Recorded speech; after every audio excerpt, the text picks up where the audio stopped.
recording. We're recording the event as well, which we'll put out later for everybody. Sorry, I'm just getting people in as we talk.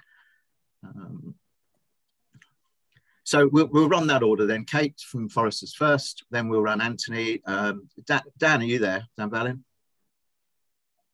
I'm not sure he's there yet.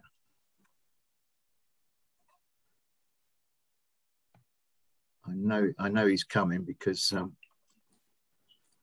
spoke to him yesterday. Right, let me just let a few more in.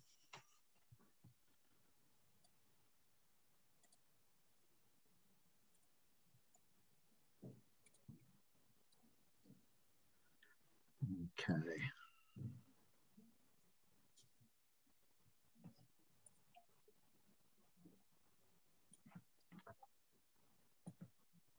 Hello there. Hi, Craig. How are you? Very well, thank you. And yourself? Yeah, very good indeed. Thank you.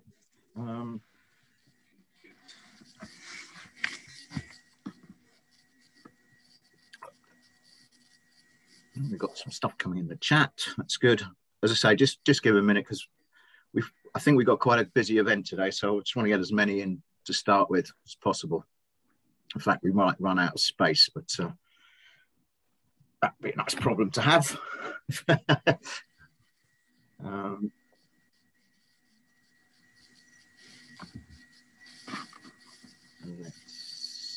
I just stop sharing that for a second.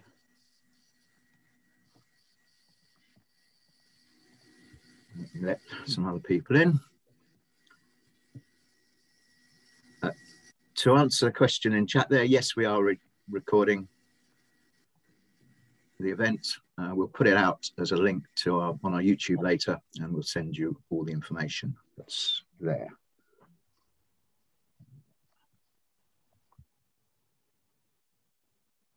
Okay, well, so I can concentrate on letting people in and working out what's going on because it seems to be a lot happening here.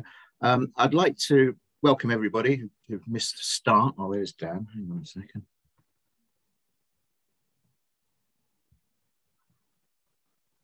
Sorry. Go. Right. Like that.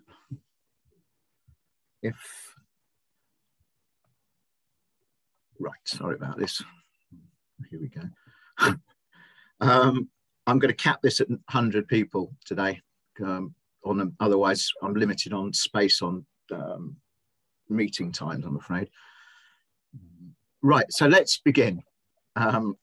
Welcome again, everybody, to our event, How to Raise Capital for Your Startup Workshop.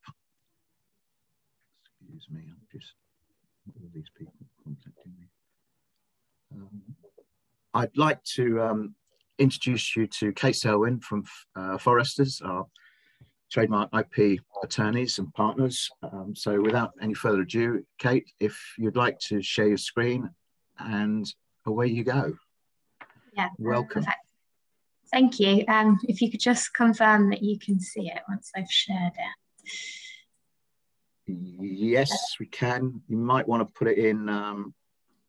Yeah, full screen. Read a view. Yeah, hold on. Let me try again.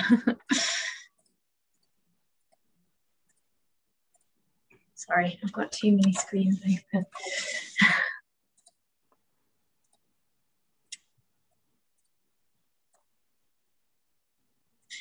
Right, let me try again.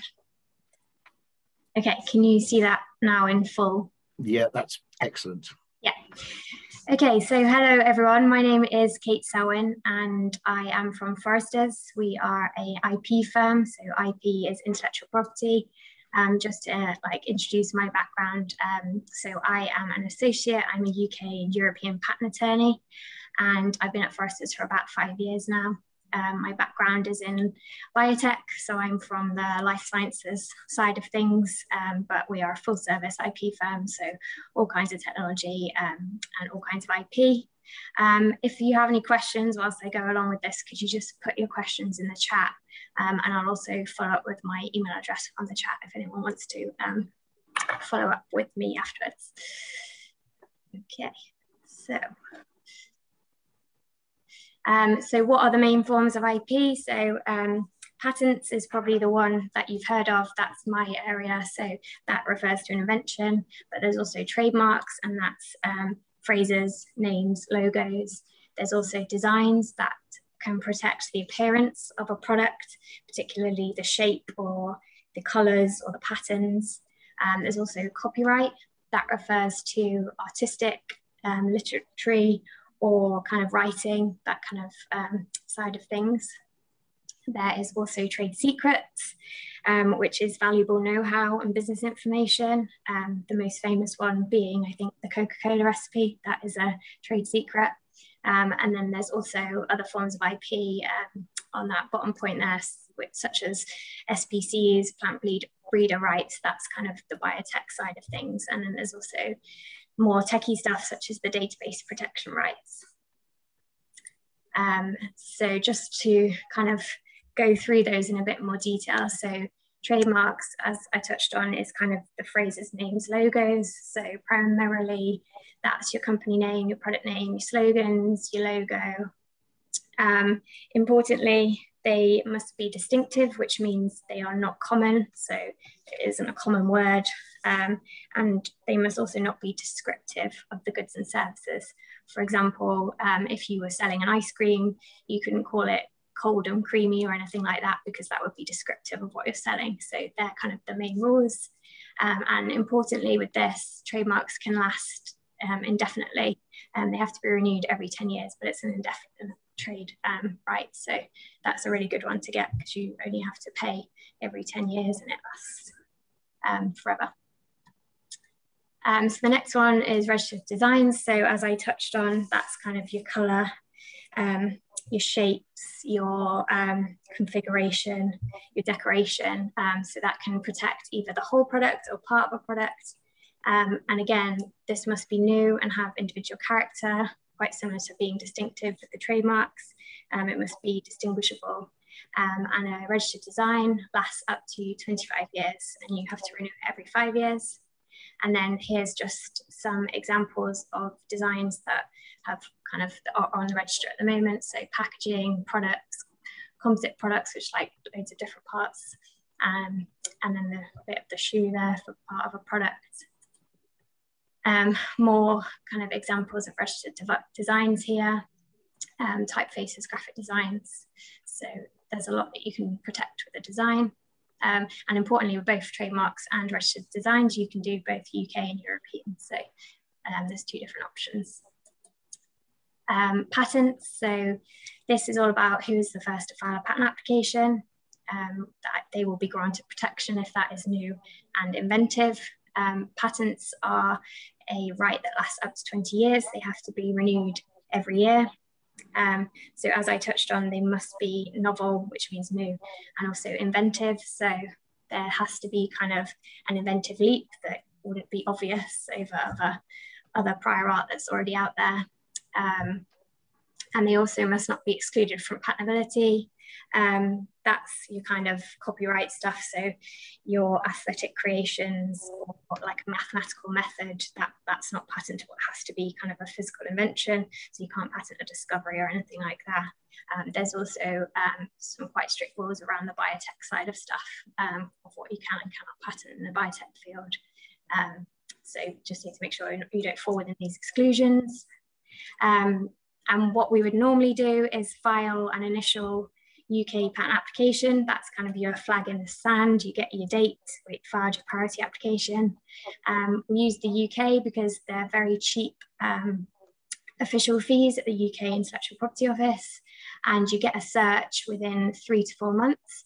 And that means that the Intellectual Property Office will kind of search your invention and see if there's anything out there that's similar. So you kind of get a search report, which is an indication of whether or not your invention is new and inventive and patentable within 3 to 4 months. So that's very quick. So we file the GB, we get the search report. If it looks good and we think we can proceed with it and there's not too much out there, we can then, after we have 12 months from that initial filing date, which is called a priority application, to file another one, and you can claim back the date. So you've still got your flag in the sand from your first application, and after 12 months, you can file another one, which retains the date. This is called a PCT application, which stands for the Patent Corporation Treaty. It's kind of a worldwide patent. So you file a worldwide patent application, and then from that point, you have then 31 months to take your time, have it searched, and work out what countries in particular you would like to pursue patent protection in. So that's the benefit of doing the kind of worldwide patent, is that you can take your time. There's so many different countries that you could pick, but you get the 31 months, so you can kind of, you know, work out your commercial strategy, work out what countries of interest you're going to pursue commercially, and then go from there. So this strategy, filing strategy that we do, is really good for deferring costs and deferring decision making. And yeah, that's how we do it.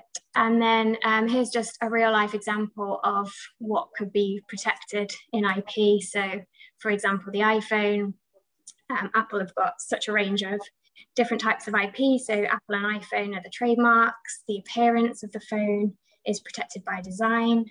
The technical features kind of behind the scenes of the phone are protected by lots and lots of patents, constantly filing patents. The software, as that's kind of literary work, that's kind of forms within the copyright, so that's protected by the copyright. And it's also very likely that they have trade secrets that aren't disclosed in their patent application. So kind of what's coming next and what they're working on. So there's a lot of trade secrets as well. So that's kind of an example of what your IP portfolio could look like and why the different forms of IP are really important.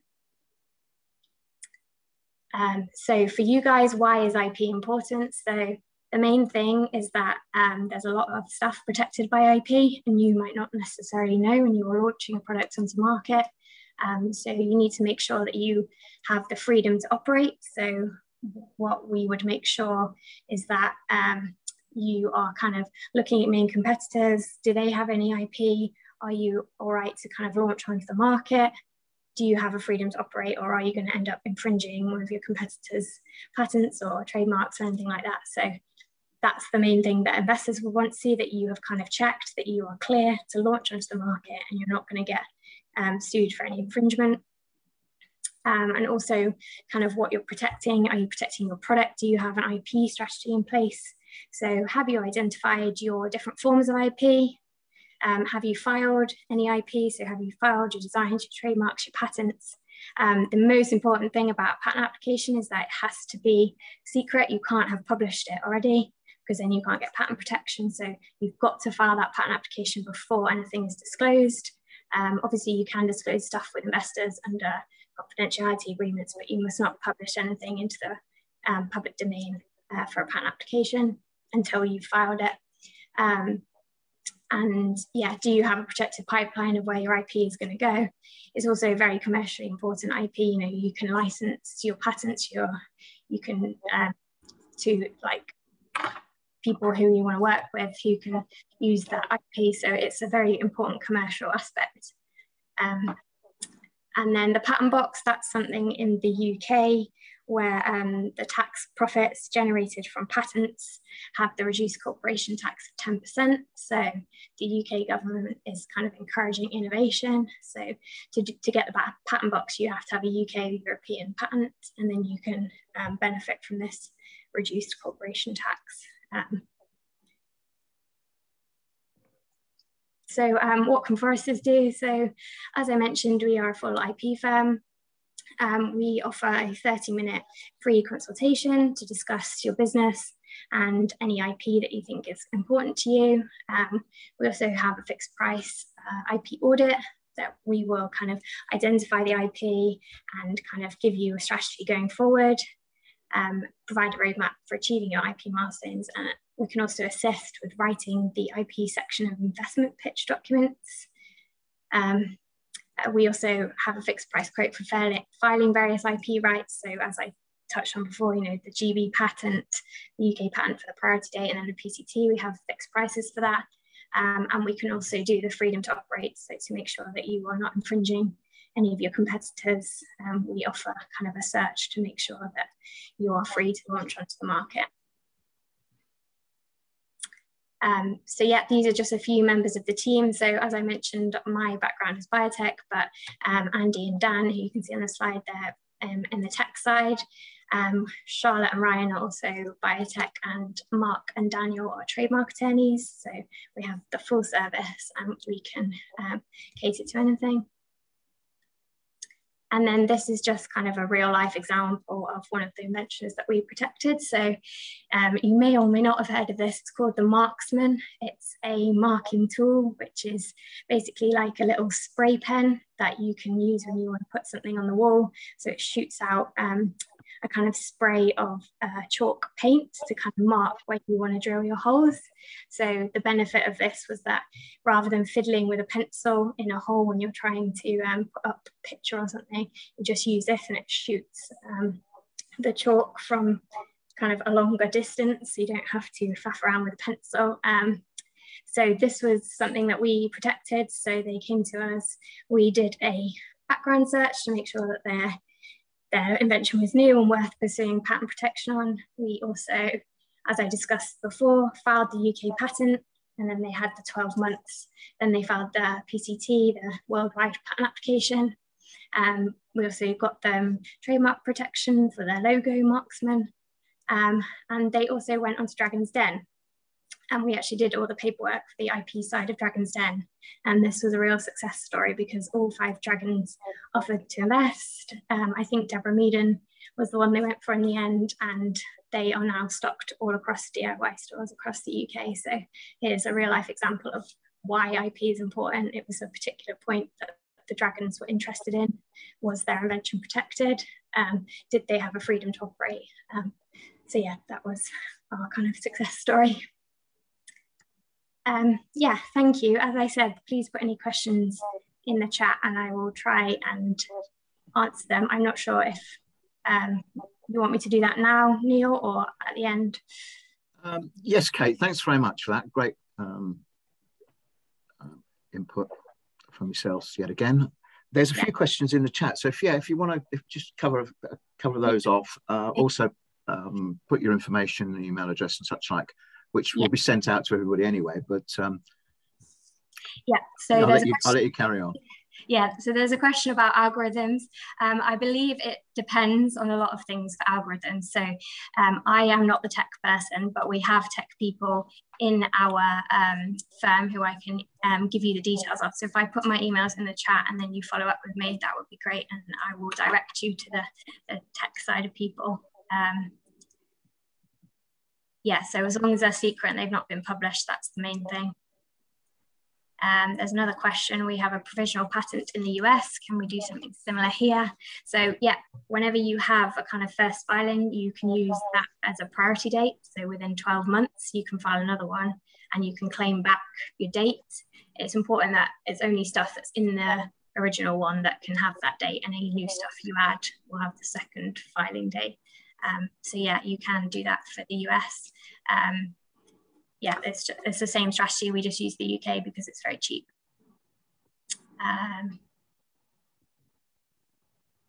Are there UK or EU protections?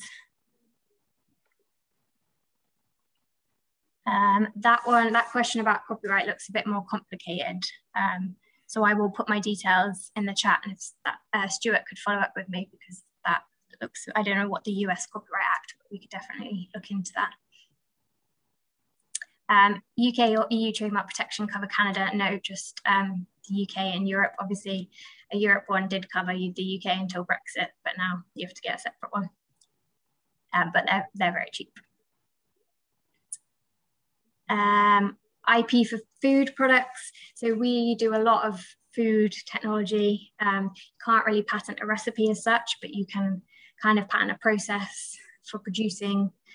There's a distinction between a method of producing a food product which will be commercially sold as opposed to a recipe. So again, if you have any specific questions on that point, please feel free to email me and I can follow up with more detailed advice when I know what that is. Obviously, everything that's sent to me is confidential, and our firm, we are a confidential firm. How long is the trademark process in the US? I have no idea. I think If that means protection, it's probably the same in the UK, but I am just UK and European patent attorney, so I'm not entirely sure about the US, but I can look that up and get back to you. Can someone patent a software workflow? And if the workflow has been tweaked a bit, will that be infringement? Infringement is difficult. Obviously, if someone has patented a workflow and you're copying it almost identically, then they're going to try and sue you and try and argue that the modifications are covered. We would argue, no, they're not. So it very much depends on the specifics. I would say if you are worried that there is infringement, contact an IP attorney, because you know these can be very expensive. If you are infringing, or if someone's infringing you and you have an IP right, you should be enforcing your IP rights. So yeah, again, just really depends on the matter of what's protected. So I can't really provide too much specific advice there. We've been advised that software-related patents are harder to get in the EU or UK, easier in the US. Well, a European patent attorney will tell you that Europe is the hardest place to get a patent. The European Patent Office is very strict. The US, they tend to have slightly easier rules, not necessarily for everything, but yeah, I have no idea. I think there's there's different requirements for inventive step and novelty in the UK and Europe, Europe and the US. So often people will come to us who've got a US patent and they say, why can't I get this in Europe? And you have to kind of explain, oh, the rules are actually quite stricter in Europe. There's also more exceptions to patentability in Europe. So I think there might be a bit of truth in that, but I'm not a US patent attorney, so I am not entirely sure. The flow process of an app, I'm not entirely sure what that means. It might be a copyright thing if that's more kind of instructions. But again, I will put my email in the chat, and if you could provide a bit more information, we can give a bit more detailed advice on that, and I can pass that question on to the tech team as well. Yeah, I will just add my details in now, and then I will hand back over to Neal. Okay, thanks very much indeed. We're going to move on now. Again, people who don't know Anthony Rose, who's the co-founder and CEO of Seed Legals, then you need to get in touch. And I'll just say that before we get underway. But Anthony, the meeting is yours, sir. All right. Hello. Thank you so much, everyone. And by the way, when it comes to trademarks and patents, I've got 13 patents and had trademark disputes over the years. So very quickly on trademarks, the problem is if you don't register your trademark, someone else can write to you afterwards and essentially force you to change your company name. If you do register or try to register your trademark, then the Trademark Office will do a phonetic search, so something that sounds like that. They'll write to anyone with a phonetically similar name, and the problem is you might draw out of the woodwork people who would otherwise ignore you because they were in a slightly different area. Now they're forced to respond. So I invested in a company called Papt. It turned out there was a company called Papt It, which was completely different, never actually launched. And we ended up with like a legal tussle for about a year on the name, but neither of us had any great amount of money to spend out of it, and neither had launched. So it wasn't a pistols at dawn thing. It was broadly, resolved amicably. But ultimately, I'm wondering whether it was better to have done so or not. And so maybe the thing is when you start your project, just do a trademark search yourself to make sure you're not doing something obviously wrong. Like anything with the word Sky in the title, you will get a cease and desist from Sky's lawyers, and they have much more money than you. They forced Microsoft to rename one of their products. So, and obviously with Apple or something like that. But so do a sanity check, and then it may turn out when you've got more funding and or you're ready for a funding round, make sure then that you get the trademark. All right, so without further ado, I'm going to switch tack and I'm going to talk to you about what I've called loosely the 10 things to do for your funding or ahead of your funding round, and how to get funded. So I'm guessing that most of the people on the call, you're either looking to do your first round, you might have done your first round, it might just be a couple of founders together. So what we've seen in on-seed legals over thousands of rounds and many thousands of companies is a sort of generally a standard pattern, the way things work. Everyone's idea is different, but the way the company grows and the way cap tables are created is actually remarkably self-similar. So from what I've seen, here's my brain dump so you don't make the mistakes that will add friction. So the first thing, when you incorporate your company, you normally will, the standard would be to create something like 100 ordinary shares on Companies House. The good news is in the UK, you can incorporate like 30 minutes on Companies House for £12. It's super easy. But sometimes accountants will tell you to create A ordinary, B ordinary, C ordinary. They're called alphabet shares. And everyone's got this dream that Mark Zuckerberg has got these special super voting shares. If you're Zuckerberg, you can do it. For all the rest of us, if you try and create strange share classes, you make yourself very uninvestable, because lots of people are talking to investors. And when they see your company that's trying to pull one over by the founders getting more rights and so on, they just keep moving and talk to someone else. And essentially 100% of the time we've seen people create these strange share classes, they've had to be undone. So avoid making A's for founder 1 and B's for founder 2 and C's for founder 3. It just adds friction. Later on, your investors might get different share classes in the round, but for initially, keep it simple. 100 ordinary shares split between the founders. Another reason to avoid complicated multiple different share classes is you can start affecting SEIS for the investors, and it becomes difficult for the founders to start selling their shares because they've got different shares, and then one sells to the other when one leaves, and now they're all mixed up. Anyway, keep things simple. Start with just ordinary shares. So the next thing is, when you start your company, the founders, usually there are 2 of them, our data shows, sometimes 1, sometimes 3. 2 tends to be slightly more investable, by the way. So the rounds complete slightly faster. But you now start your business, you've incorporated, and you now need a CTO, or you need some other people in the team. And the problem is you don't have much money to pay them. So you might give them shares instead of cash. And now there's a good rule of thumb, which is if the shares have no value, you can freely give shares to people. But as soon as the shares have a value, then the person receiving them, if they're an employee or not, will have a tax liability. And if it's an employee, the company will have a tax liability potentially as well under the employment-related securities. So the rule of thumb is, after you've incorporated, when you incorporate, the founders get shares. Afterwards, for a limited time, you can give shares, another 5% to your CTO and so on. But as soon as the shares start having a value, you should stop giving out shares, at least to employees, and start giving share options instead. And you'll create an option pool, and in due course, an option scheme. But options are the way to avoid the tax issues, at least the upfront. The person will pay tax when they exercise their options and sell the shares, but that's years in the future and they're making a profit on it. So that's the good rule of thumb. So now that you're going to start allocating to options to people, you need to create a share option pool. So what is an option pool?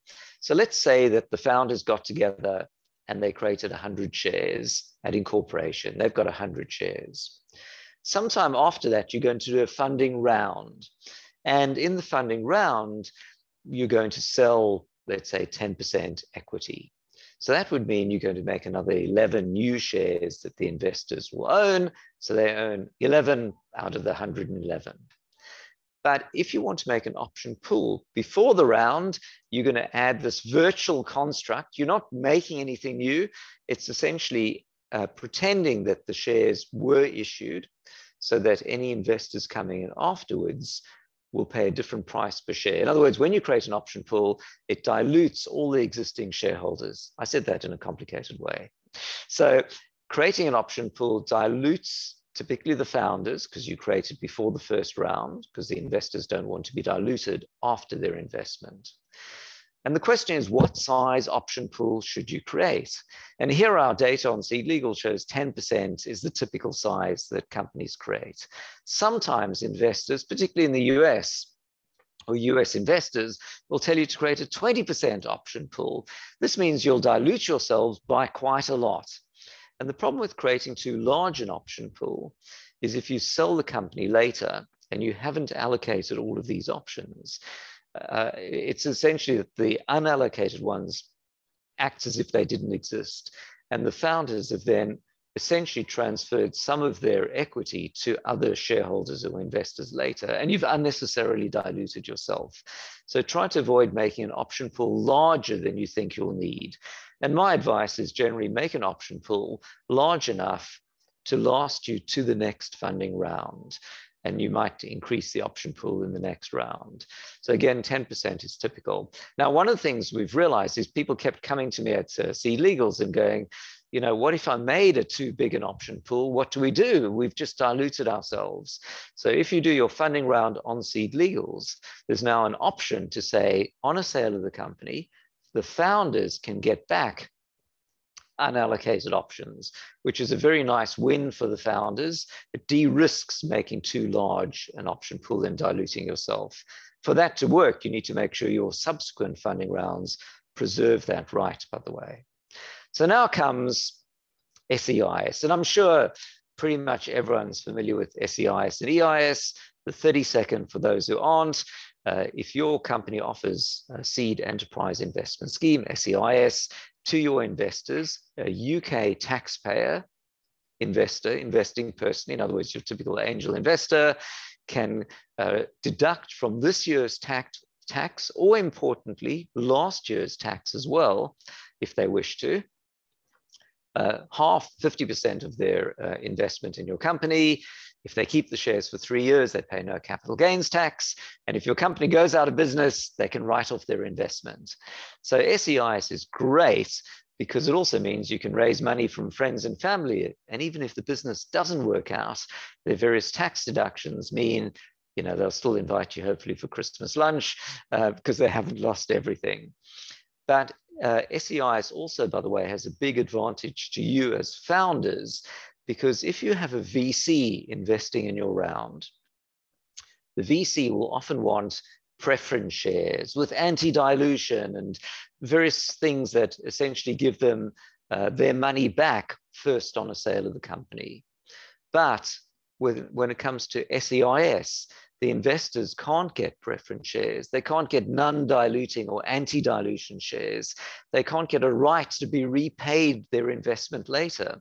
So many of the things that big VCs want that really take away economic benefits from the founders on a sale of the business or keep diluting them further are not allowed for SEIS.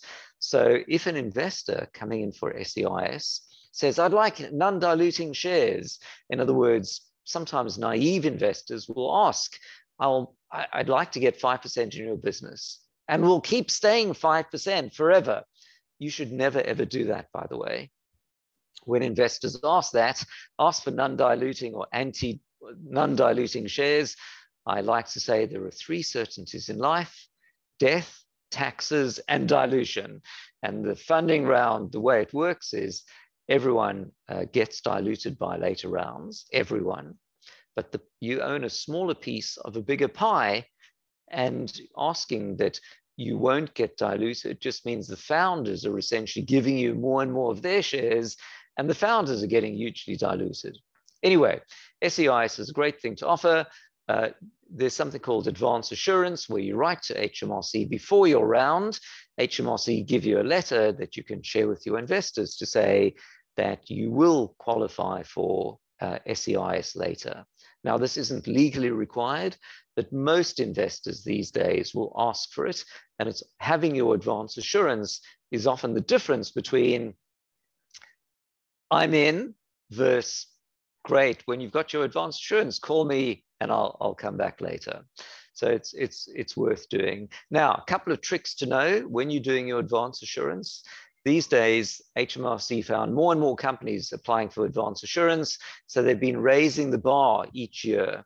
And you now need to provide evidence of at least 25% of the amounts that you're applying for in intended investment. So let's say you want to apply for £200,000 of SEIs and EIS advance assurance. You'd need to show on your application the name and address of one or more investors intending, it doesn't need to be committed, but it's HMRC, so don't make things up, for, let's say, 50K of investment. And if you are getting crowdfunding or an advisor platform to find investors for you, you can instead provide a letter of engagement from them.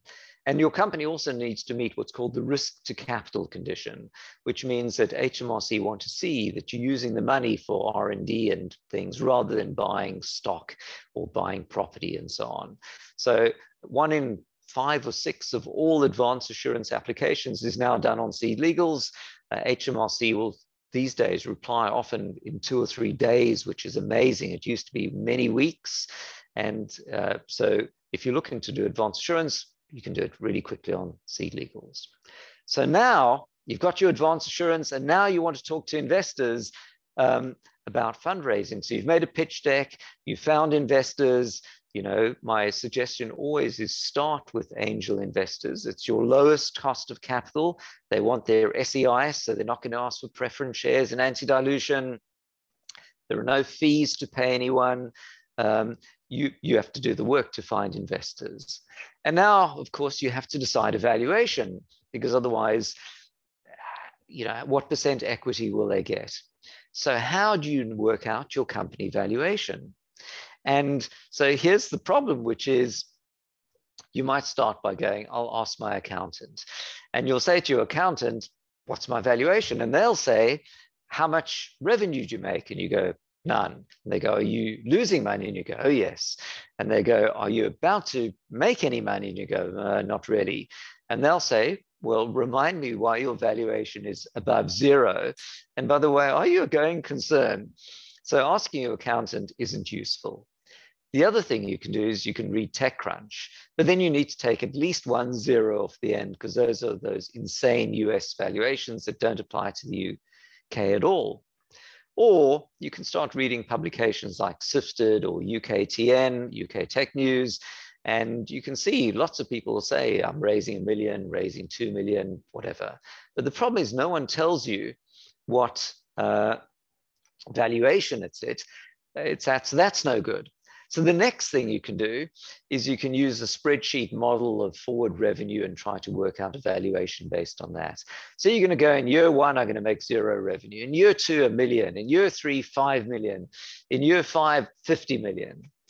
But the problem is these are just made up numbers, and no astute investor is going to believe you. I mean, they'll get an inkling of your ambition, but there's nothing to show that your product is actually going to work, that you're ever going to have anything that matches your projections.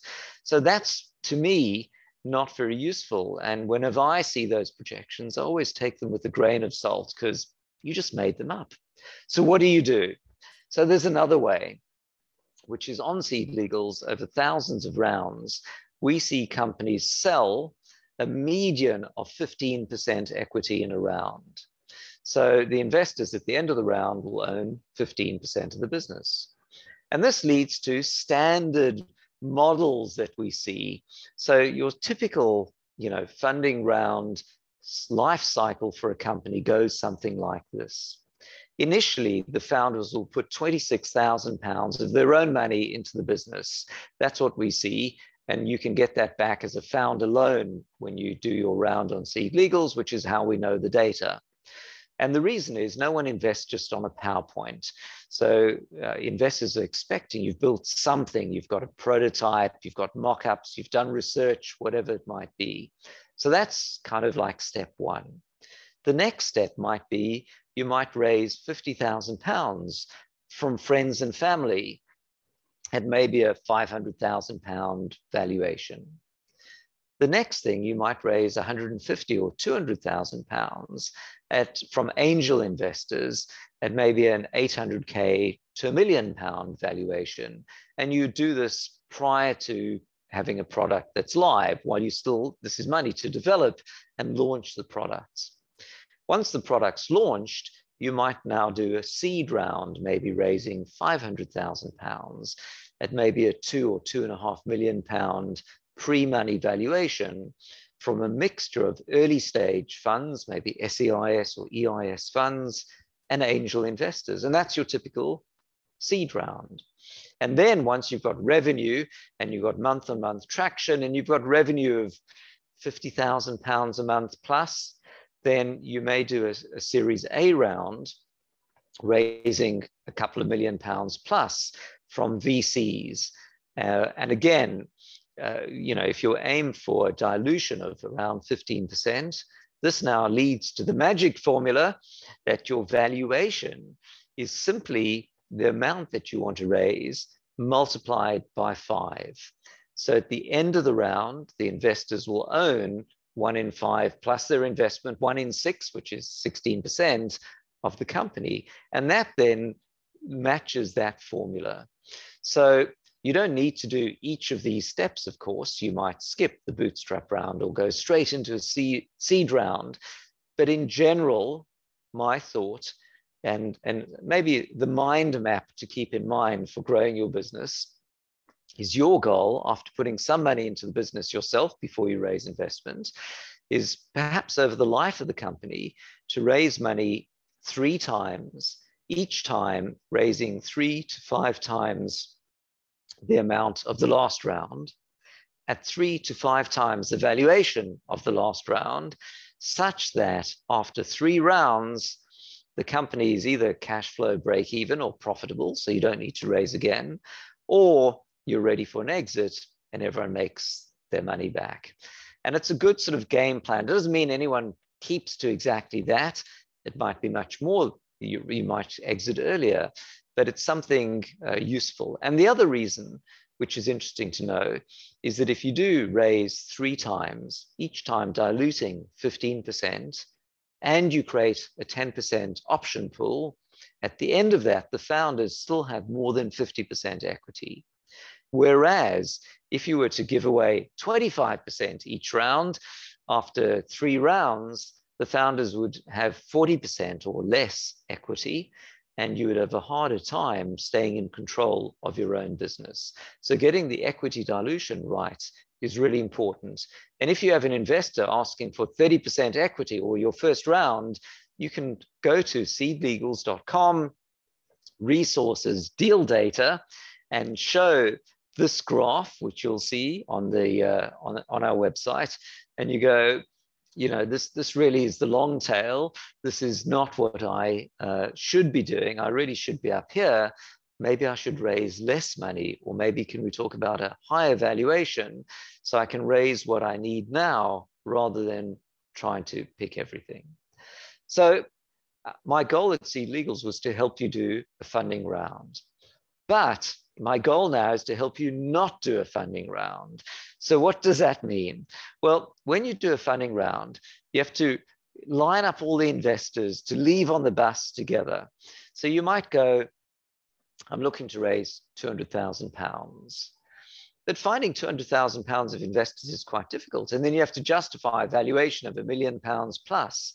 And you actually didn't need £200,000 today.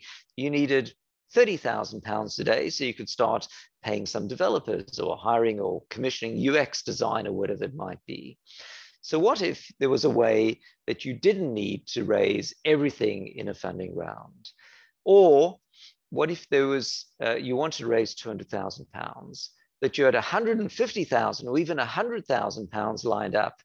Do you have to settle between doing a smaller round or waiting to find more investors? So welcome to Agile Fundraising. So with Agile Fundraising, the idea is your goal may, of course, still be to do a funding round. But then someone approaches you and goes, hey, can I invest 20K in your business? And instead of saying, come back in October, you can go, yes, let me do a seed fast which is a simple agreement that says, I give you £20,000 now, and you will give me shares. It will convert into equity when you do your next round. And because I'm coming in earlier, you'll give me, let's say, 10 or 20% discount. So you can use that money to grow the business. And in order to be SEIS, EIS compatible, HMRC rules say it has to convert within no more than 6 months. So if you don't do a funding round in 6 months, then it'll convert at the £1 million valuation or whatever it might be. So seed fasts are insanely popular. You can create one for somebody in the next 15 minutes. And it's really powering a lot of what I would call bridge finance. So don't think about it as replacing your next round. Think about it as getting smaller amounts of money in, maybe up to 1/3 of the total you want to raise ahead of the round, so you can use the money quickly now to grow the business, to grow the valuation, to raise at a higher valuation and dilute less afterwards. But the other thing you can do is, it turns out usually right after your round, you get some press attention, you get some PR, and then suddenly people start calling you going, can I invest? And you go, bugger, I've just closed my round. If only you told me 2 weeks ago. But what you can do is, when you do a round on seed legals, you can say, I'll do a rolling close round. I'll enable instant investment. And this means you can top up your round by agreement with your investors with a simple document afterwards, so that as you meet people later, they can invest directly, essentially retrospectively join your last round. The rules of the game are that in your round, the investors give you permission to top up to a certain amount by a certain date at the same or higher price per share that they paid. That's why they're giving you the permissions up front. So then you can freely top up. And some companies will say, I'm raising 300K and have the ability to top up another 500K in the next 12 months or 24 months. Usually I'd suggest something like top up another half of the total of the round in the next 9 months or so. And then as you meet people who'd like to invest, you can easily top up. So you can also see more of that on Seed Legals, and we call that Agile Fundraising. And it's really completely transformed the way that UK startups fundraise. And I think now more investment, or about the same amount, is raised outside of a funding round than in a funding round. Anyway, I'm Anthony at seedlegals.com, or just go to Seed Legals and hit the chat bubble, and anything we can help on how to fundraise your founder, your team agreements or more, we're here to help. And now I'll hop in and take a few questions. So thanks for the Seed Legals fan comments, by the way, much appreciated. Was wondering how potential angel investors might feel about seed fasts. So that's a really great question. So traditionally, investors know they'll sign a term sheet and then they'll get a shareholders agreement. They give you money, you give them shares. Seed fasts seems a bit more risky. There's no shareholders agreement at this point. It's like an IOU. I will give you money and you will promise to give me shares later. When we launched it a couple of years ago, not that many people knew about. I mean, we didn't invent it. It's called an advanced subscription agreement. We just productized it. But in the US, the equivalent is a SAFE, which is driving early stage US investment. And likewise here, I would say maybe 80% of investors are comfortable with a seed fast or the equivalent advanced subscription agreement. The percent is rising, but yes, you may well find an investor who's more old school and who wants to do a funding round. And by the way, it's usually not the seed fast that's the issue. The big problem that an investor has is you've told them in your pitch deck, I need 200K to launch the product. They don't want to be the only schmuck that's given you money. They've given you their 20K. You fail to find anyone else who is going to invest, and they've lost their money. So often an investor, what they want to see is the term sheet with all of the other investors. They want to see who they are. They want to see you raising the full amounts. And it's not the promissory note, the legals around it that worry them. It's the fact that they think they might be the only person who actually has invested. And so you, regardless, with the seed fast or in a funding round, one of the biggest problems that you're going to encounter is like the who's in first. You always think investors are like gung-ho, they're going to be in. Turns out they're all gun shy. They want to, oh, show me who your lead investor is. Once you've got, you know, like half the round sorted, I'm definitely in, but they don't want to be the first person. So that's the catch-22 that you need to solve. Next question, which is I'll take from Richard, does the top up dilute the earlier investors, or are you just selling more of the business? It's a great question, and it sometimes causes confusion. So here we're talking about instant investment. So this is where you've done a funding round and you're now topping up later. So here I go back to my rule 1. There are 3 certainties in life: death, taxes, and dilution. And whenever you issue more shares, you're always going to dilute everyone. And this sometimes confuses investors because they've invested. You've said, I'm going to raise 200K, and you're getting, let's say, 10%. And now you top up later, and their 10% becomes 9%. So here's the way I explain it. There are 2 ways we can go. Way number 1 is we're going to raise £300,000 in the round now. And for your whatever investment, you're going to get, let's say, 9%. The alternative is we're going to raise 200K now and top up another 100K later. This means that for your investment, you're going to end up with 10% now and get diluted down to 9% once we've raised the additional. So really, all you're saying is, I'm getting to the same endpoint. I'm just getting there either in one go or one go and then a series of top-ups later. But in both cases, at the end game, having raised the same amounts, no matter whether you got there in 1 step or 2, people have the same position. The advantage you might explain to the investor is with instant investment. What you can do is, if you're raising 200K now, you'd be raising at today's valuation. But what if you could only raise a smaller amount at today's valuation, use the money to grow the business, get traction, get launched, increase the valuation, and then top up at a higher valuation later, which you can do with instant investment? Then you and the investors get diluted less. Now, what you don't want to do, of course, is be living hand to mouth. So, you know, you've always got 50K in the bank and you're going to run out of money in 3 weeks. I mean, that's not the way to live. So you don't want to use it like just drip feeding. You still want a decent chunk of cash in the bank, at least as far as you can do that. But it does mean that you can start structuring things so that as you've got good news, as people start approaching you, as you need money, you can start raising more opportunistically.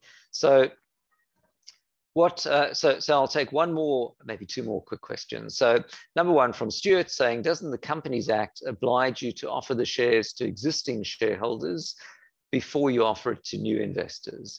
So great question. And this is preemption. So take a step back so everyone understands what it is. So investors have generally got 2 fears. Obviously, the major fear is that the company will just not find product market fit, run out of money, go out of business, they'll lose their investment. Their other fear is that the founders who own most of the shares, I mean, they started by owning 100%, and after the first round, probably 85%, have the votes to do anything they want. So investors want a set of protections so that the founders don't just allocate more shares to themselves and dilute the hell out of the investors. So sometimes the investors, that's why they want a shareholders agreement, because that is a set of protections for them. But the government, through the Companies Act, also provides some basic protections. And one of these is called preemption. And that says if the company issues more shares, they have to offer those shares to all of the existing shareholders to avoid the founders going, hey, I'm going to give myself more shares for a penny each. You can do that, but you have to offer it to all the other shareholders, and they'll go, oh, great, yeah, here's a couple of pennies. I'll take my shares too. And then everyone ends up the same percentage. So Stuart's raised a great point, which is if you're going to be able to top up later, you have to offer preemption to all the existing shareholders. And that's exactly what the instant investment rights in a funding round do. They say, hey, the investors, we agree that we'll waive preemption so the company can top up later without having to keep writing to us. But we don't want this to be open-ended. So we're giving you until, let's say, December, and you can raise another 200,000 and you don't need to offer us preemption. Or you can set it on the Seed Legal's platform so you do offer preemption, and then you have to give everyone 10 days to take up, they can buy more shares if they want, which isn't a problem for you generally, but it's an admin overhead. So welcome to preemption. All right, so now I'll take the last question from Oysen, saying, if I pronounce it correctly, so I have 100 shares in my cap table, and I've updated my term sheet to 1 million shares. So good point. And I think where you're going with this is, I said that when you start your company on Companies House, you normally start with 100 shares. Companies House on its user interface generally won't let you set a share price of less than a penny per share. So if you make 1 million shares when you incorporate, that's like £10,000. You'd have to pay £10,000 to the company for your shares. And that's why the normal pattern is you make 100 shares at a penny each, or 100 shares at £1 each. You have to pay for them, so you have to send your money to the company. It's important. Otherwise, one day an investor might say you don't own your shares. But having 100 shares isn't very useful, because if your company valuation is £200,000 and you've got 100 shares, that's £2,000 a share. And if you've got an option pool that you're creating, that might mean your price per share is like £1,783. It's not very useful. Your investor just wants to invest 10 grand and they can't. They have to, it's 8.3 or 10.7 or something. So you want to do a share split. And a share split says my 100 shares now become 1 million shares. And you can do this on Seed Legals in about 3 minutes. It's completely free. Go to cap table or shares, build your cap table and do share split, and then send those documents to Company House. And it's really important that you send them to Company's House before you send out the term sheet. You don't need to wait for Company's House to update it. But if you send a term sheet that shows you've got 1 million shares, so your price per share is £1 a share, which is great, and an investor looks on Company House and sees you've got 100 shares, they're going to be a bit suspicious. Either you're not really connected in the way you're running your business, or you're late in your filings, or you forgot something. So you really want to try to make sure that your Company House filings reflect the term sheet. It takes Company's House a week or two to update, so you don't really need to wait. But if you are sending out the term sheet and you've updated Company's House and it hasn't reflected, then you can just tell your investor, don't worry, I've done my filings, they'll be updated in a week or two. So while I now hand over to Dan, I will answer a couple more questions in the chat, and otherwise feel free to ping me, anthony@seedlegals.com. Thanks for the amazing questions, and I hope that was helpful. Anthony, as always, thank you very much indeed. Your time is much appreciated.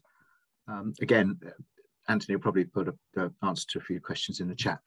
What we're going to do now is just going to go over to Dan Ballin. We're going to sort of make this more of a chat session rather than a informative. It will be informative, but more on the basis of what you actually need to do, how you meet investors, what events you need to attend, how you should go about it. So I'll introduce Dan to you now, and we'll both come in later on and explain a little bit more about how to utilize your network, how to find angels, VCs and such like, and the people to help you on your capital raising journey.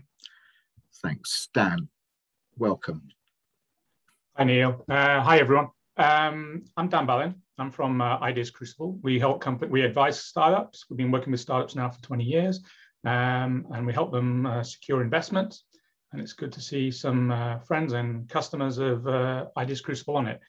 Any questions, just chuck them in the chat, and myself or Neil will have a go, and we'll maybe try and field them as best possible. So you're looking to raise funds. I guess the question is why, Actually, most people that are looking to raise funds, it's not because they've got operating cash flow problems or they can't afford something. It's because they don't have the time. They desperately want to accelerate the growth of the company. And the best way to do it is actually to buy that time.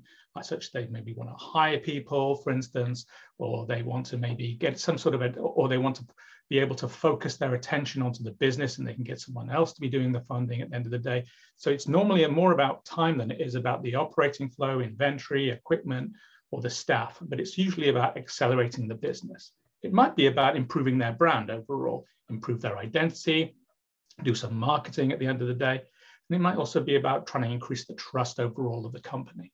So it'd be really good to kind of get your perspective as an audience on different ways that are of sources of capital that entrepreneurs can use. So please put in the chat the different ways that you think maybe are out there.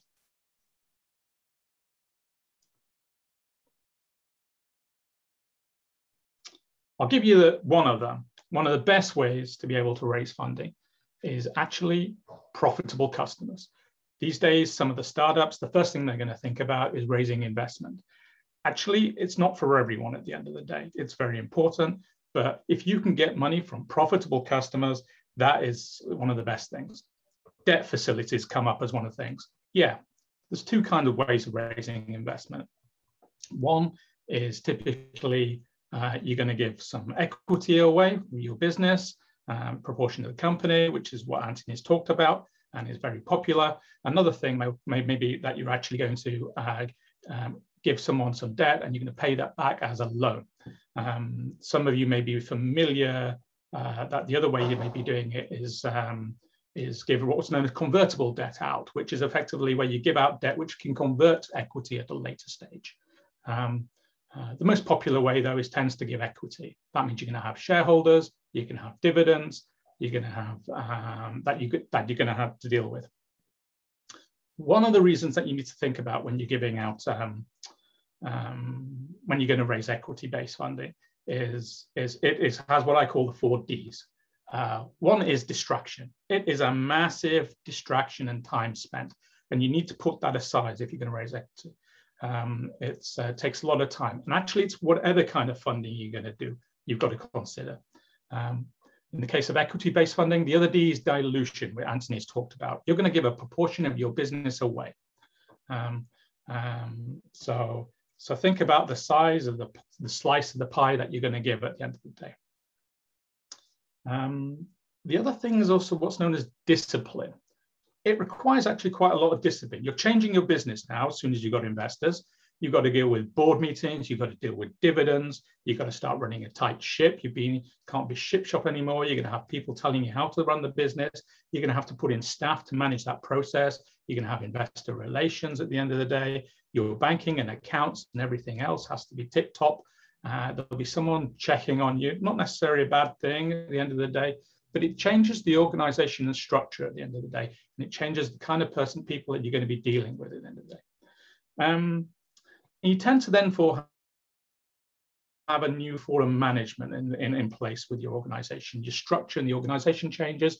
And sometimes you often get startups who become slightly disillusioned at the end of the day because they've got to start thinking about the transformation of their business and how that's going to change. Other ways of getting funding, though, before we just jump away, is going to be, you might get it from friends and family. Classic 3 Fs, friends, families, and fools, still very popular. They're normally going to be most forgiving of you in case. So at the end of the day, entrepreneurism is all about risk, and they're probably going to be the most supportive of you. And if things don't work out, they're probably going to be the most forgiving. So starting out with friends and family is always a good idea. But one area you might want to get funding for is you might also get funding from customers, cash neutral customers. Often some of the best ways to be able to bankroll your businesses. Typically was a very old-fashioned way of doing things, going around to your customers saying, hey guys, do you want to be part of this business? But actually less fashionable these days. Don't know why. It's maybe something that should come in. Then other ways may be startup grants and startup loans at the end of the day. I think statistically, if you're able to get a grant, you haven't got too many grants, maybe Anthony can help me here, you're actually statistically shown to be more investable when it comes to try and get equity-based. Just looking at some questions. Someone asked what my company is. It's called Ideas Crucible, ideascrucible.com.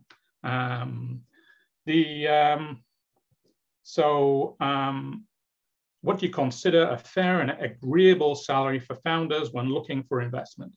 So despite what you may think, a lot of startups seem to think that they've got to run on some sort of pauper baked beans at the end of the day. If you actually, investors really want startups to be able to support themselves, you know, have healthy meals, have bread on the table, and as soon as you can give yourself a salary at the end of the day, do. But one thing they also like is to be able to see that startups have actually put some of their own money into their business. So it's not unusual for startups to be able to put, you know, I think something like £25,000 of their own money. It shows there's a commitment. Investors think, why should they be taking all the risk at the end of the day? When it comes to equity-based funding, typical sources are going to be either angels, they're going to be either corporates, they're going to be venture capital, or they're going to be private equity at the end of the day. Typically, my advice is always, as Anthony says, go with angel investors. Why go with angel investors? First of all, they're typically more likely to be in investing. I think most of the people in this audience probably going to be looking at either pre-seed, where they haven't got any revenue generating, or seed-based, or maybe there's a few people in the Series A stage where they're looking to maybe invest up to £5 million pounds, for instance. Angel investors give far more time for you as a strategic investor. They spend a lot of time working with you, helping you with your sales, your operations, your cash flow, in a way that you don't get with venture capital. This is one of the reasons why when you work with venture capital, they'll often pack the boardroom with a few individual angels, because these may be retired individuals of high net worth. There may be strategic investors of some sort, but typically they've got they're in excess of about £1 million. Typical investments are going to be £20,000, £30,000 at the end of the day. So you really want to go to angels at the end of the day. They're also less likely to be fussy about your organization in terms of what they invest in, despite what people think. Venture capital typically is actually really constrained quite heavily in terms of what they can invest in. They'll be able to, maybe it's on tax breaks, maybe on the SCIS, the EIS, maybe they're on a green fund, so it's on a clean tech fund, for instance. Maybe it's on a particular region that they fund in, fund a particular area, or it may be a particular theme, like insurance, for instance, at the end of the day. So as angels tend to be a little bit easier to deal with. Okay, so other ways of getting investment might be crowdfunding. Challenge with here, you might end up with lots of investors and they might not be very strategic at the end of the day. Then you might start moving into corporate venture. The great thing about corporate funds is actually they work across everything: pre-seed, seed, first round, second round, and they'll often stay with you. And one of the tricks typically when you're trying to do your investment round is to not so much just deal with getting the money there and then, is try and make sure that there's someone that actually will invest in you for the following round as well as this round. When it comes to angel investment, they come in different guises, because angels tend to often work within crowds. They may be an angel syndicate, which typically invests greater than £2 million. They may be, for instance, an angel group at the end of the day. These take different forms where they all agree decision together, but maybe put their money in separately, or maybe they put the money in an individual pot, and they all follow one another, a bit like sheep sometimes. They like to be able the reassurance that everything's right. So they all might put the money in together and make a decision and decide to invest in 20 things at the end of the day. Or you might have something in between traditional venture capital and angel investors, which is your seed investors, seed funds at the end of the day, which may be for raising investment, typically in excess of more the SCIS limit of 150K. Neal, do you want me to carry on? Or? take some questions. I can see questions coming in. Perhaps take some questions. Sorry, just let me turn my video back on. Some of the best resources, Salah, for good angel investors. I'd begin with, you know, your friends and your own LinkedIn connections. Always is a good starting point. Obviously, I'm going to say through us as well, with events, because that's what we do. We do events mainly in the City of London, of old, physical ones, and the virtual pitch events now. For companies looking to raise capital, we put them in front of high net worth individuals, angels, investors, VC funds, SEIS, EIS investment funds and such like. So we've got a very large network of potential investors just on our own. I'm not just saying you should use us, obviously. As many people, events and such like that you can do and see is great. As far as ourselves go, we've just launched the Exponential Club, which is a amalgamation really, or accumulation of people, investors that we personally know, that's myself and my partner, who've also come to events. And the main purpose of that is to be a networking members club, whereby people looking to raise capital can meet potential investors. They can meet VCs and such like. Imagine it as a sort of a drilled down LinkedIn for capital raising companies and networking for businesses ongoing as well. So if you would like to see our site, it's www.theexponential.club. Basic membership is free, which has various offers and sponsors and partner offers, which are being added to as we go along each day. We get discounts to our events, both physical and virtual. So that's just an idea of what we're up to as far as helping you guys and people raising capital to meet potential investors. As I say, on a drilled down version of people. You can search the directory, you can see if people are interested in investing in startups, what sort of side they're at, seed, pre-seed, Series A, etc. So a very useful tool, and say a culmination of what we've been up to over the last 4 years in the City of London. Dan, over to you. Yeah, I guess several things I would want to say is I get asked a lot of the time about trying to reach investors.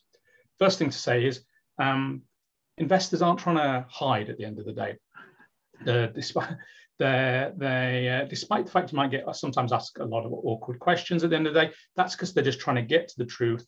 All investors are looking for is compelling, exciting propositions, great products in an exciting, growing market, and then which marries with their strategic interest at the end of the day. So they're just trying to distill information. Investors typically, though, want to be able to rely on someone they can trust, which is why they will be asking their opinions, or they'll value startups that come through, startups from individuals they either know, that have been recommended from existing startups they have invested, from also from other investors that have put them forward. So if you know someone in the investment community or know someone that has been invested, build those networks out, go to sessions like they're going to be run at the Exponential events, for instance. There's one on the 1st of October. Go to those, network with those, not only that are investors, but also those that have been invested recently at the end of the day, or that work with startups, work with invested startups at the end of the day. Get your network out at the end of the day. But don't for 1 minute think that investors are not interested. You probably find out they are.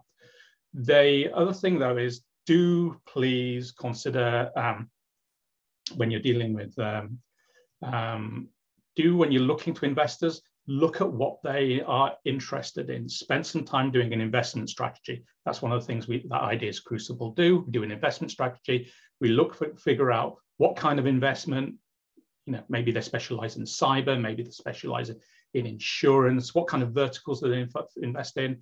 Make sure that they're not currently investing in one of your competitors.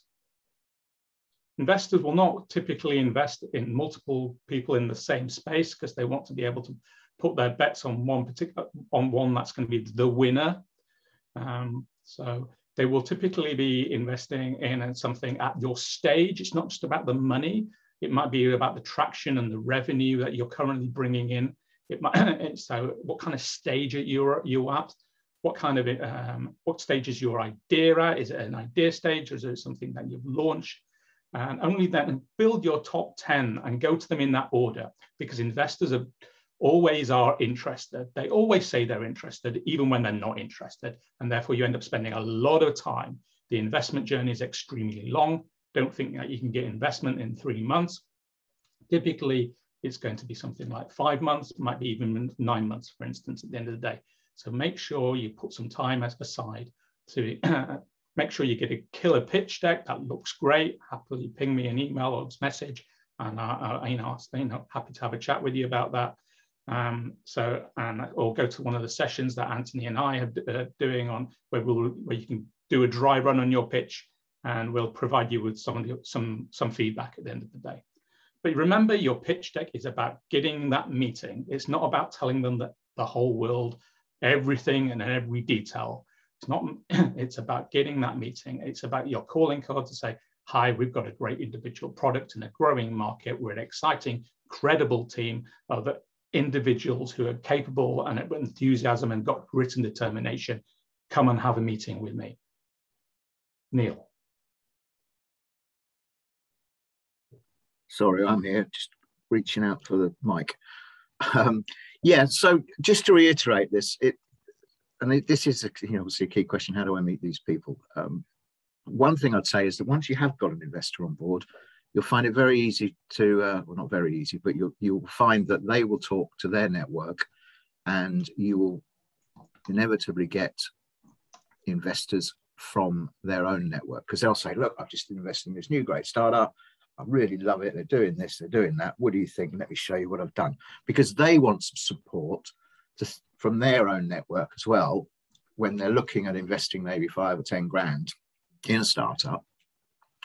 And if there are other people go, yeah, great, you'll find yourself raising from friends of your investors. And that's a key thing.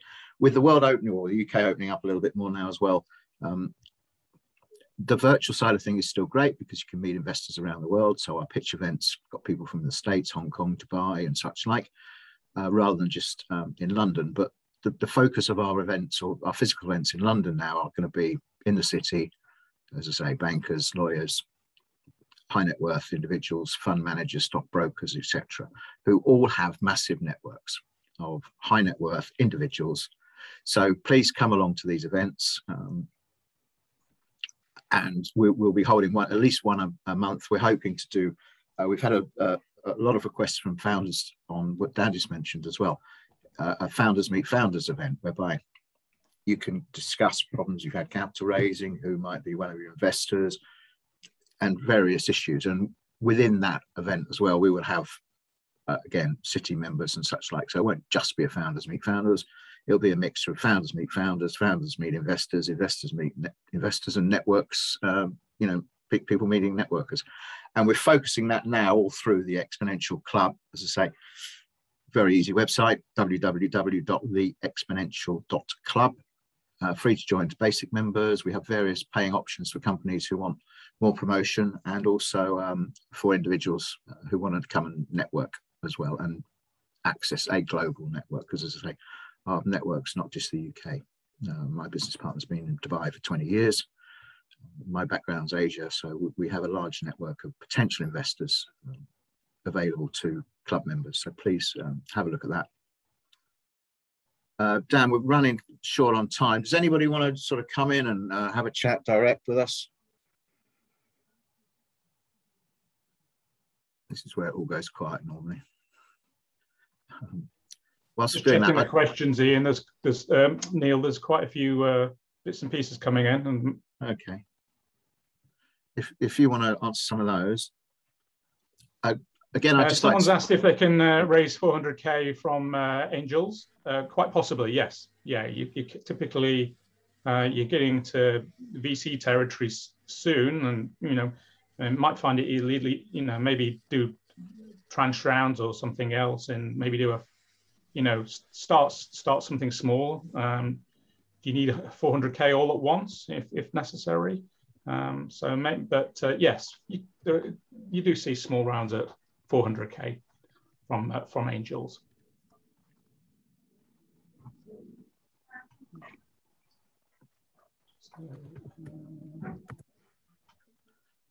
Sorry, anybody got any direct questions, perhaps on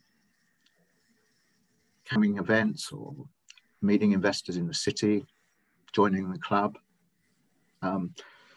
Dan touched on it earlier. What we do, and again, if you go onto our events site, which is exponential-events.com, we run 3 main virtual events a month at the moment. We run this one, which is obviously the capital raising workshop. We then run a virtual pitch or practice your pitch event, whereby you as founders can practice pitching to ourselves plus a panel of investors who come on board these events because they want to see and be very early into companies that they like investing in. So it's a great little event, and it will help you in a difference between pitching, i.e. talking to somebody for 5 minutes or talking to an audience for 5 minutes, rather than talking through a pitch deck, which is 2 different things. You know, it's not an event where we want you to put a pitch deck up and talk through the pitch deck word by word. We want to get you ready to actually pitch on a virtual side of things, but also on the physical events when they come back as well. And we've got someone on the actual call. Ian's on the call, for instance, who's progressed his pitch deck in Champness. So who I'm sure will testify that it's he says it's always a good event that he's been to. When is the next pitch event actually, Neal? Because I've got someone in the chat asking about it. We've got a networking pitch event on the 30th. Can you hear me? On the 31st of August at 6 o'clock. Our next workshop's on the 1st of September, and our next practice pitch is on the 7th of September. Do you want to put, is that they can find that off the Exponential? Yeah, on the events, exponential-events.com, there's a link at the top to all our events, which are on Eventbrite, so you'll be able to see those going forward, plus also the physical events as well, which are coming up. Hi, Dan, Neal. One question around investors' mindset. Do they prefer to invest in B2C companies over B2B companies? Do we have that kind of a data breakdown available? Sorry, repeat the question. Do investors prefer to invest in a B2C company as opposed to a B2B company? Which one is more favorable? Typically, investors prefer one, but you know, the most important thing is that it's approach. Some investors work in both B2B and B2C, and we see lots of B2B2C startups these days. It's about what's right and what's the best business model. Focus on that, and then look at the investors that work in that space at the end of the day. Thank you. I mean, I do quite a lot working with B2B startups, so always have done. So yeah, particularly in the med tech and deep and cyberspace.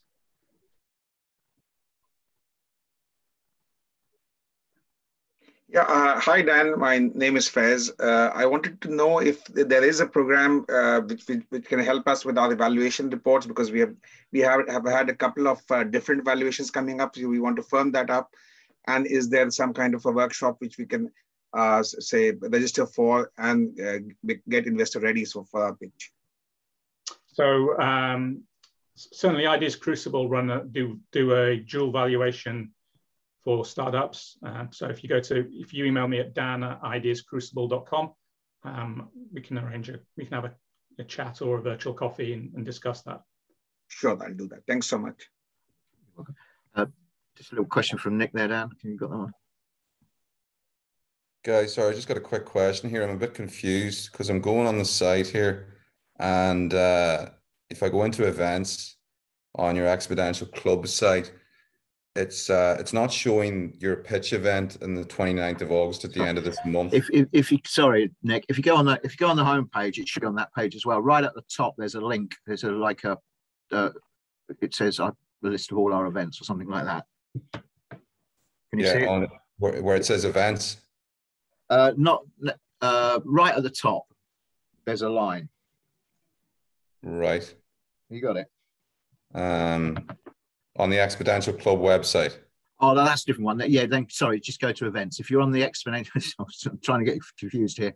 If you're on the exponential-events.com, which is our events site mainly, right at the top of that is a link to all our Eventbrite ones. The ones that we've put on the club at the moment is we're adding to them on a daily basis as well. Okay. So we put them on Eventbrite first, then we'll jump them over to the club, because we've got the links for the events on our own site. Then we also got them on the Eventbrite site as well. Okay. So yeah, I'm looking on the Exponential website. So I suppose my question to you is, I know there's a pitch event. I got the email for the I believe it's the 29th of August, the end of this month. But I'm just wondering, when is the next one after that? Because I'm still waiting for EIS and SEIS approval from HMRC. So I don't want to really, I would like to hopefully try and pitch at that event at the next one, which I'm guessing would be the end of September. Would that be right? It would be. We normally hold the events on a Tuesday or a Wednesday, even a Thursday. I think we started we're changing around slightly, but it will basically be the end of, we've got one on the, let's say, the end of this month, and it'll be the end of, where are we now? Yeah, September. Yeah. Yeah, the one at the end of every month. All right, thanks, Craig. Appreciate it. Thanks, okay, guys. Thanks a million for the presentation. It was excellent. Thank you very much indeed, Nick. Look forward to seeing you. We've got someone. Adam's got his hands up. Okie doke. I'll let you take that. Where are we? Adam, do you want to say or your question?